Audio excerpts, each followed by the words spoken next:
Hello friends, नमस्ते, प्रणाम। विमल यादव, गुड्डी यादव लोकगीत चैनल में आप सभी फ्रेंड्स का स्वागत है, अभिनंदन है। तो हम लोग बहुत ही प्यारा पीढ़िया गीत लेकर आए हैं, जो देहात में पीढ़िया लगता है उसी का गाना है। अगर अच्छा लगेगा तो लाइक शेयर सब्सक्राइब जरूर कीजिएगा और कमेंट बॉक्स में ज़रूर बताइएगा कि ये गाना आप लोगों को कैसा लगा। तो चलिए सुनाते हैं।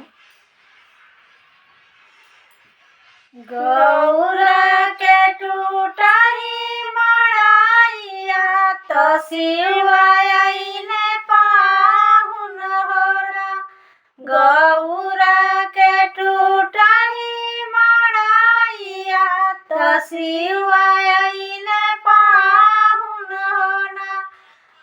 दहन देई गौरा देई पैचवा खोज चाल लिहोरा।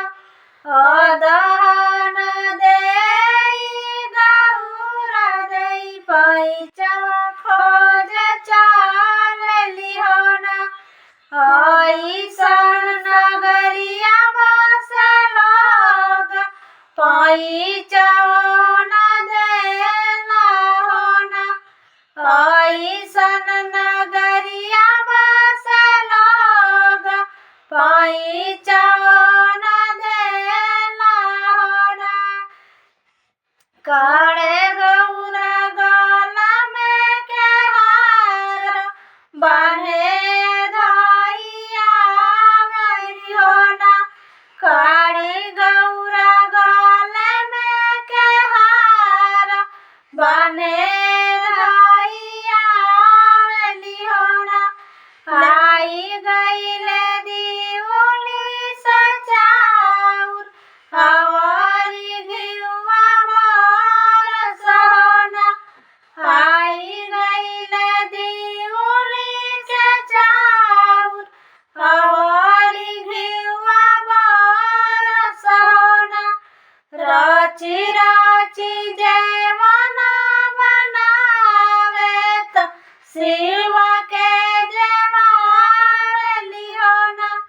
राची राची जेवना बनावे तो शिवा के जेवाली होना।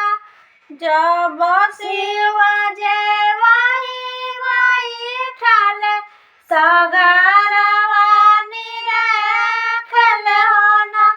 जब शिवा जेवाई गई ठाले तो घरवा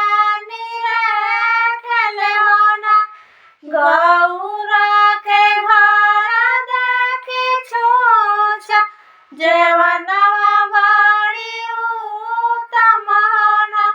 गौरा के घर देखी छूछा जेवनवा